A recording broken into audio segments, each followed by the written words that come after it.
नमस्कार दोस्तों, स्वागत है आप सभी का पाथफाइंडर पर। In a very significant development, cabinet के द्वारा एक बार फिर से बीएसएनएल के लिए एक रिवाइवल पैकेज का अप्रूवल दिया गया है। ये कोई छोटा मोटा पैकेज नहीं है। This is approximately 89,047 crore rupees का पैकेज है जो कि बीएसएनएल के लिए दिया गया है। आपको बताना चाहूंगा कि ये तीसरा पैकेज है जो कि पिछले 4 सालों में बीएसएनएल के रिवाइवल के लिए सरकार के द्वारा अप्रूव किया गया है। आप लोग यहां पे देख पाएंगे, ये वाली खबर जो है जस्ट अब से कुछ ही घंटे पहले सामने आई है। Cabinet approves the revival package of rupees 89,047 crore for BSNL. इतना ही नहीं बल्कि साथ ही में ये भी रिपोर्ट्स के अनुसार बताया जा रहा है कि एमटीएनएल जो हमारा महानगर टेलीकॉम निगम लिमिटेड है उसको अब बंद किया जाने वाला है। इन दोनों ही चीजों के बारे में बातचीत करेंगे। ऑल्सो सरकार बीएसएनएल के लिए इतने बड़े बड़े रिवाइवल पैकेजेस आखिरकार क्यों दे रही है, इसको भी समझा जाएगा। आइए शुरू करते हैं दोस्तों मेरे साथ। मेरा नाम है अनिरुद्ध। यदि आप लोग मुझे फॉलो करना चाहते हैं तो यहां पर दिए गए टेलीग्राम चैनल के माध्यम से ऐसा कर सकते हैं। ऑल्सो दोस्तों, यदि आप लोग मुझसे ज्योग्राफी पढ़ना चाहते हैं तो कंप्लीट फिजिकल ज्योग्राफी का मैं आपके लिए कोर्स लेकर आ रहा हूं जो कि शुरू होने वाला है आने वाले 10 दिन के अंदर अंदर। 16 जून से हम इस कोर्स को शुरू करने वाले हैं और इस कोर्स के साथ साथ आपको केवल फिजिकल ज्योग्राफी नहीं बल्कि यूपीएससी के लिए जो भी चीजें रिक्वायर्ड होती हैं वो सभी चीजें अवेलेबल करवाई जाएंगी in a complete and comprehensive Agnipath batch. ये दोस्तों इस बैच की जो एनरोलमेंट्स हैं, आज इसका आखिरी दिन है। अगर आपने ज्वाइन नहीं किया है तो आज आप जाकर के ज्वाइन कर सकते हैं। इसका जो final price that is only and only 8,000 rupees. 7,999 में आपको ये पूरा का पूरा बैच अवेलेबल करवाया जा रहा है। ध्यान रखिए, एनरोल करते टाइम आपसे एक कूपन कोड मांगा जाएगा जिसके चलते आपको डिस्काउंट मिलेगा। आपको वहां पे मेरा कूपन कोड अनी यूपीएससी इस्तेमाल करना है। ये बैच हिंदी में भी लाया जाएगा जो कि 15 जुलाई से स्टार्ट होगा, लेकिन अंग्रेजी बैच आपके लिए ऑलरेडी शुरू हो चुका है और मेरे द्वारा उसमें फिजिकल ज्योग्राफी की क्लासेस आपके लिए ली जाने वाली हैं। इसके अलावा सेपरेटली एनसीईआरटी बैच भी अवेलेबल है एंड ऑल्सो हमने कॉम्बो भी आपके लिए अवेलेबल करवाया है, एनसीईआरटी प्लस अग्निपथ का कॉम्बो जो कि आपको मात्र 12,000 में अवेलेबल करवाया जा रहा है। इसमें भी एनरोल करने के लिए आप लोग मेरा कूपन कोड अनी यूपीएससी इस्तेमाल कर सकते हैं।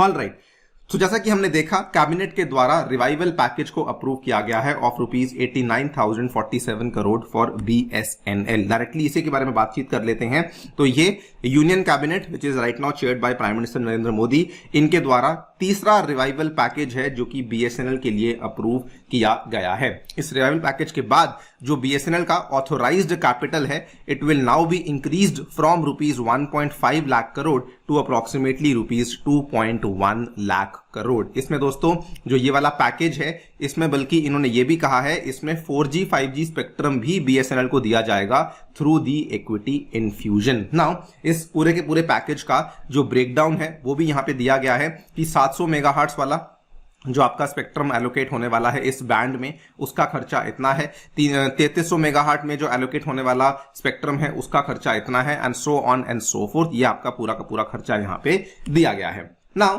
सवाल ये आता है कि अब जाकर के सरकार के द्वारा इतना बड़ा रिवाइवल पैकेज बीएसएनएल के लिए क्यों दिया गया है। देखिए फिलहाल हो क्या रहा है, निजी क्षेत्र की जो कंपनीज हैं, फॉर एग्जांपल रिलायंस इंडस्ट्रीज हुई, उसके बाद उनका जो जियो है, उसके बाद जो भारती एयरटेल है, इवन जो वोडाफोन आइडिया है, वो सभी के सभी अपनी 4G सर्विसेज को कंप्लीटली रोल आउट कर चुके हैं और उनकी जो 4G सर्विसेज हैं काफी कम दामों में, फिर भले वो वॉइस कॉल्स के लिए हो, भले वो डेटा के लिए हो, ये आपको अवेलेबल करवाई जा चुकी हैं। तो उससे कॉम्पिटिशन करने के लिए ये वाला पैकेज ऑफर किया जा रहा है। इनफैक्ट रिलायंस और जियो के केस में तो हम लोग ये भी कह सकते हैं कि 4G छोड़िए, वो तो 5G में भी काफी कदम ले चुके हैं। रिलायंस के द्वारा 1 lakh towers already roll out हो चुके हैं 5G के लिए। इवन एयरटेल के द्वारा भी 5G प्लस जो अवेलेबल है वो काफी शहरों में अब देखने को मिल जाता है। साथ ही में दूसरा कारण जो कि बताया जा रहा है वो ये है कि एमटीएनएल, जिसको हम लोग महानगर टेलीकॉम निगम लिमिटेड के नाम से जानते थे, वो वाली कंपनी जो कि पहले कहा जा रहा था, आज से 2-3 महीने पहले कहा जा रहा था कि शायद सरकार उसको बीएसएनएल के साथ मर्ज करने वाली है,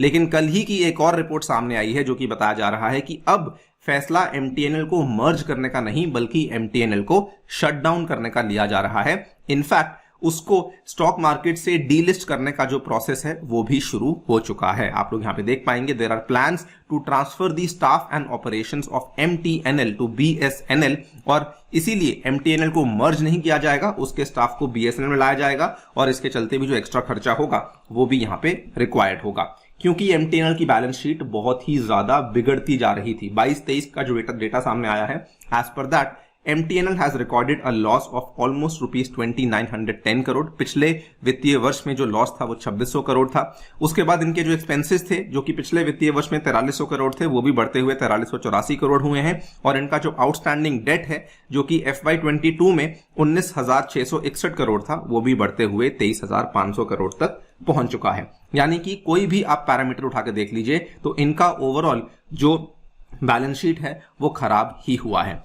तीसरा कारण जिसकी वजह से ये वाला पैकेज अभी ऑफर किया गया है वो ये है कि बहुत सारे अभी भी ऐसे गांव हैं जहां पर 4G छोड़िए किसी भी प्रकार की कनेक्टिविटी अवेलेबल नहीं होती है। तो उन इलाकों में डायरेक्टली BSNL के द्वारा 4G टावर्स की इंस्टॉलेशन को करवाने के लिए भी ये वाला पूरा का पूरा पैकेज जो है यहाँ पे दिया गया है। इसको लेकर बल्कि आपने सुना होगा आज से 2-3 हफ्ते पहले की खबर है जब TCS को अपना सबसे बड़ा ऑर्डर मिला था, अप्रॉक्सीमेटली 15,000 करोड़ का ऑर्डर मिला था, जिसमें कि BSNL के 4G रोल आउट में TCS के द्वारा इक्विपमेंट्स को बनाया जाने वाला है। तो ये वाला ऑर्डर भी जो दिया गया है वो भी इसी चीज को ध्यान में रखते हुए दिया गया है। तो ये जो पूरा का पूरा पैकेज है इन्हीं सब चीजों में काम आने वाला है। Again do not confuse them with the earlier packages. जो पहला पैकेज था सरकार के द्वारा दिया गया था 2019 में था, जिसकी अमाउंट अप्रॉक्सीमेटली 69,000 करोड़ थी। और दूसरा और सबसे बड़ा पैकेज जो था वो जुलाई 2022 में आज से 1 साल पहले दिया गया था जो कि 1.64 लाख करोड़ का पैकेज था, जिसमें एक कैश और एक नॉन कैश कंपोनेंट भी इंक्लूडेड था।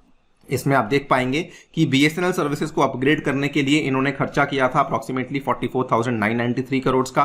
कैपिटल एक्सपेंडिचर यहां पे दिया गया था 22,471 करोड़ का। उसके बाद VGF के नाम पे, वायबिलिटी गैप फंडिंग के नाम पे ऑलमोस्ट 14,000 करोड़ का यहां पे अमाउंट दिया गया था। इतना ही नहीं, अप्रॉक्सीमेटली 43,000 करोड़ के आसपास का डायरेक्टली कैश कंपोनेंट था जो कि BSNL को अवेलेबल करवाया गया था। ये सारी की सारी बातें मैं सेकंड पैकेज के केस में बता रहा हूं जो कि 1.64 लाख करोड़ का था। इसी वाले पैकेज में अगर आप देखेंगे तो इन्होंने कहा था कि ये लॉन्ग टर्म बॉन्ड्स भी रेज कर पाएंगे अप्रॉक्सीमेटली 40,000 करोड़ के। एंड AGR ड्यूज जो थे जो कि BSNL के AGR ड्यूज अप्रॉक्सीमेटली 33,400 करोड़ के थे वो भी यहां पे क्लियर करवाए गए थे बाय कन्वर्जन इनटू इक्विटी। तो ये सारा का सारा सेकंड पैकेज में हुआ था और पहला पैकेज भी अप्रॉक्सीमेटली 69,000 करोड़ के आसपास का हमें देखने को मिला था। सरकार पहले दोनों पैकेजेस के इंपैक्ट को जब इवैल्यूएट करती है तो ये उन्होंने डेटा बताया है कि दोनों पैकेजेस के चलते BSNL के जो ऑपरेटिंग प्रॉफिट्स हैं वो काफी ज्यादा इंप्रूव हुए हैं। इनफैक्ट उनका ये भी कहना है कि टोटल डेट जो BSNL का है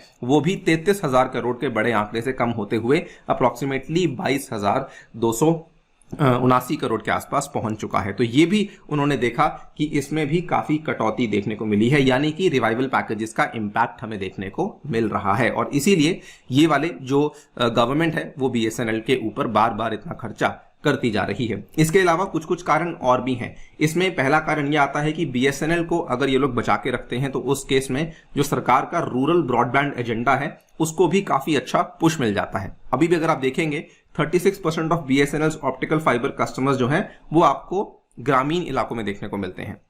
एंड वहां पर अगर अपनी पहुंच को इनको बढ़ाना है तो BSNL ही है जो कि वहां तक अपनी पहुंच को बढ़ा सकती है, बिकॉज वहां पर कोई भी और प्राइवेट कंपनी जाकर के अपनी पहुंच को नहीं बढ़ाएगी, बिकॉज उनके लिए ये कमर्शियली नॉन वायबल होता है। सेकेंडली, प्राइवेट टेलीकॉम ऑपरेटर्स की तरह होता क्या है कि BSNL जो है वो जनरली डोमेस्टिक कंपोनेंट मैन्युफैक्चरर्स के ऊपर काफी निर्भर करती है। तो अगर कल को BSNL 4G और इवन 5G भी लेकर आती है तो जो भी इक्विपमेंट ये लोग बनवाएंगे वो इंडिया में ही बनवाएंगे। तो उस केस में सरकार का जो आत्मनिर्भरता का पूरा पुश है, मेक इन इंडिया का पुश है, उसको भी काफी अच्छा पुश देखने को मिलता है। एंड लास्टली, केवल BSNL ही है जो कि अगर आप देखेंगे तो भले वो लेफ्ट विंग एक्सट्रीमिज्म वाले इलाके हों, भले वो सीमा वाले इलाके हों, बॉर्डर एरियाज हों, वहां पर केवल BSNL के ही नेटवर्क एसेट्स आपको देखने को मिल जाते हैं। और इसीलिए क्योंकि ये बहुत ही स्ट्रेटेजिकली इंपॉर्टेंट एरियाज हैं, इसीलिए सरकार इसमें और ज्यादा पैसा डाल रही है। अदरवाइज सरकार अगर चाहती तो इसको प्राइवेटाइज भी कर सकती थी, लेकिन वो वाला रुख BSNL के लिए नहीं लिया गया। तो ये कई सारे कारण हैं